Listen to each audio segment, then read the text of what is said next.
Le chaos. Respire, Alice. L'interrupteur n'est pas à sa place. Je tâtonne frénétiquement, allume la lumière.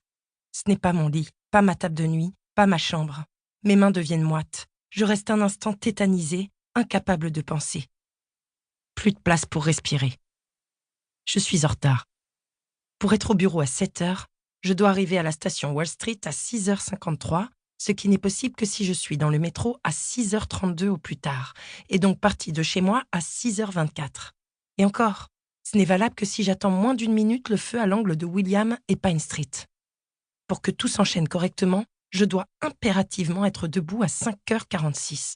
Or, il est 5h47. Du fond de mes souvenirs, la voix d'Angela me revient, douce et rassurante. Respire, Alice. 5h48. La panique dissipe d'un coup les brumes du somnifère. Je ne suis jamais en retard. Jamais. Pour la première fois en 4 ans, 6 mois, 2 semaines et 4 jours, je n'arriverai peut-être pas au travail à 7h précises. Peut-être à 7h04, ou pire, 7h13. Mécaniquement, ma main gauche enserre mon poignet droit. Le contact des breloques patinées de mon bracelet fait immédiatement remonter dans ma mémoire le bruissement des vagues qui venaient caresser le sable mouillé et l'odeur de la brise salée de la plage de Narragansett. L'odeur du bonheur évaporé de mon enfance. J'entends la mer, le murmure du vent entrecoupé du cri des mouettes et les sirènes des ferries pour Block Island. Je respire en comptant jusqu'à 4, lentement, profondément. De nouveau, la voix d'Angela, apaisante, résonne à mes oreilles. Respire, Alice. Ça va aller. 1. J'inspire. 2. Je me souviens. Je suis à l'hôtel. 3. Je suis à 3623 miles de New York. Non. Ici, on parle en kilomètres. Je suis à 5834 kilomètres et des poussières de chez moi. Je suis à Paris. 4. Et je ne suis pas en retard au travail. Je n'ai plus de travail. Le poids sur ma poitrine s'allège. L'air revient dans mes poumons. J'ouvre les yeux. La chambre est impeccable.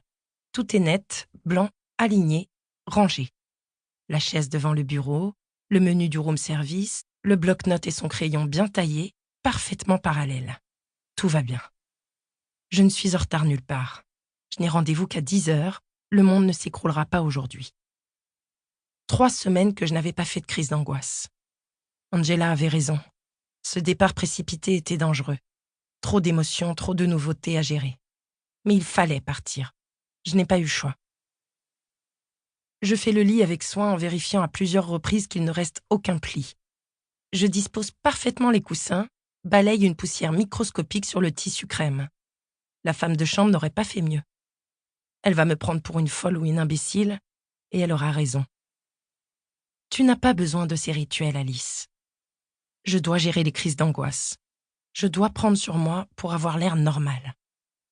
Au prix d'un effort inouï, j'écarte les coussins, je tire la couette et défais les draps. Je m'interdis de regarder les plis et ce coin de destruction formé par la couette ouverte dans le carré parfait du lit. Je dois reconstruire une nouvelle vie. C'est pour ça que j'ai traversé l'Atlantique. Ici, je peux être une fille normale.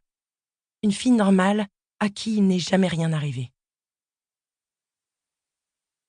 10h04. Mon rendez-vous à 4 minutes de retard. 240 secondes de ma vie envolée, morte, partie dans le néant du monde. 60 minutes dans 1 heure, 60 secondes dans 1 minute. Je resserre ma queue de cheval pour la 10e fois. Je ne comprends pas. Pour arriver à l'heure, il suffit de partir à l'heure. Je ne vis pas a priori dans un espace-temps différent de celui des autres, et pourtant je suis manifestement la seule personne au monde à avoir compris ce grand mystère de la vie que la vaste majorité de l'humanité n'a pas encore réussi à percer. Temps de trajet égale temps de transport plus temps de marche plus marge de sécurité. J'ai parfois le sentiment d'être l'unique détentrice de cette terrible vérité. Notre temps nous est compté. Je voudrais prévenir ceux qui dilapident en activités futiles le bien le plus précieux que l'univers nous ait donné, le temps. Je ne sais pas si tu es au courant, mais un jour, on meurt. La vie est courte, elle ne dure pas. Chaque instant compte. Le temps s'évapore et emporte avec lui toute possibilité de retour en arrière, ne laissant que les regrets, des débris de coquillages échoués sur une plage à marée basse. Stop! Inspirez. Pensez à autre chose. Il fait gris, une pluie légère comme un voile de mariée commence à tomber, et pourtant j'ouvre mon manteau. Le ciel parisien est bas et couvert, mais la température s'élève à au moins 50 degrés Fahrenheit. Combien de degrés Celsius? Je dois apprendre à parler en Celsius. Un flot d'hommes et de femmes jaillit de la station Belleville, leurs parapluies s'ouvrent comme des fleurs grises qui éclosent les unes après les autres. Une femme pressée trébuche devant moi, je la rattrape de justesse par le bras. Elle est enceinte. Je lui demande inquiète. « Vous vous êtes fait mal ?»« Non, ça va, merci. » Paniquée et manifestement en retard, elle se penche pour ramasser le contenu de son sac à main qui s'est répandu sur le bitume. Je me précipite. « Ne vous baissez pas, je vais le faire. » Je rassemble ses affaires, son téléphone, un paquet de mouchoirs, un stylo et quelques pièces. « Oh, merci, » me dit-elle avec un soupir de soulagement. « J'ai tellement mal au dos. » Nous échangeons un sourire, et un court instant, son expression chaleureuse me réconforte. Je retiens l'envie instinctive de poser mes mains sur son ventre rond, tendu par la petite vie qu'il contient. Elle disparaît dans la marée humaine après m'avoir souhaité une bonne journée, et je suis seule à nouveau. Je sens les vibrations du métro sous mes pieds. 2 200 000 habitants. Paris ronronne, s'agite et fourmille. J'ai eu raison de venir ici. C'est l'endroit idéal pour disparaître, pour se fondre dans la foule des corps sans visage, oublier et se faire oublier du monde. Alice Smith? Une petite femme se tient devant moi dans un impair beige. La cinquantaine très chic, ses cheveux grisonnants sont rassemblés dans un chignon banane figé par la laque. Je lui serre la main. « Bonjour. »« Marvelous. Je suis Jane Thompson, de l'agence Field & Thompson, » me dit-elle dans un anglais parfait. « Nous nous sommes parlé au téléphone. »« Enchantée. Suivez-moi, » enchaîne-t-elle d'un ton autoritaire, en ouvrant un parapluie écossais au-dessus de ma tête.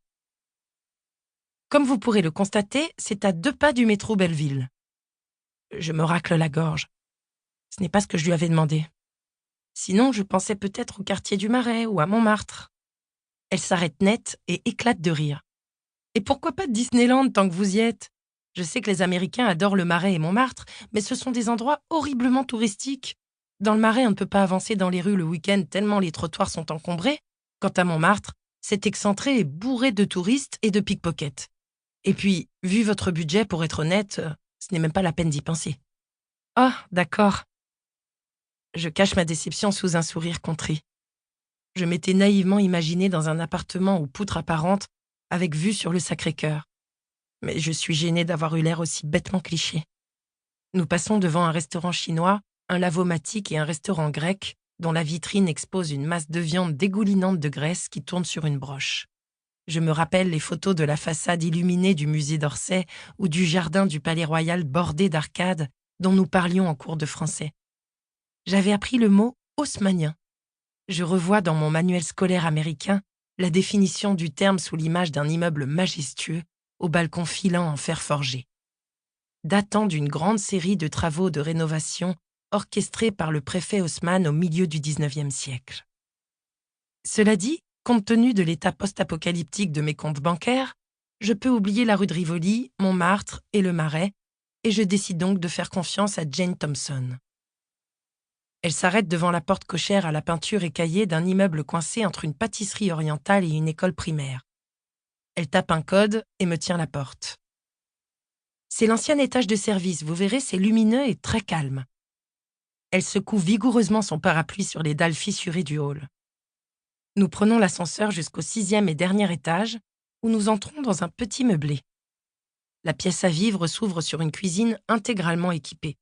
Ici, ils appellent ça « cuisine américaine », m'explique-t-elle. Comme ça, vous ne serez pas dépaysés. Tout a été refait depuis le dernier locataire. Les meubles sont fonctionnels, des placards intégrés, un canapé, une chaîne hi-fi et 2 enceintes. Dans la chambre, un Velux laisse entrer la lumière malgré le mauvais temps. La salle de bain réussit l'exploit de contenir une baignoire dans ses 3 mètres carrés. L'endroit est petit, impersonnel, blanc et propre. Dans la pièce principale, j'ouvre l'unique fenêtre et jette un coup d'œil à l'extérieur.